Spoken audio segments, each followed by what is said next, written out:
Absurdná situácia, ale zostane vám niekedy nedopitá fľaša vína. A viete čo s ňou? Tak počúvajte. Najväčším nepriateľom vína je kyslík, ktorý v ňom štartuje nežiaduce procesy a tomu chceme zabrániť. Preto treba fľašu správne uskladniť. Víno správne uzatvoriť, ideálne takouto špeciálnou zátkou a vákuovou pumpou z fľaše vysať vzduch. Táto konkrétne je z Tescomy. Takto ošetrenú fľašu môžete vložiť do chladničky, kde vám vydrží až týždeň.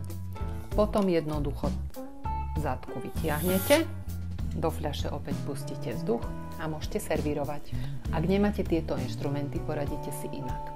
Ak ste otvorili fľašu so skrutkovým uzáverom alebo s twistom, využijete jednu z jeho veľkých predností, fľašu opäť zaskrutkujete a proste vložíte do chladničky. Ak máte fľašu s korkom, jednoducho sa ho pokúsite do nedopitej fľaše nejakým spôsobom narvať späť, prípadne použijete niečo takéto alebo podobné. Takto uzatvorené víno vám v chladničke vydrží ružové deň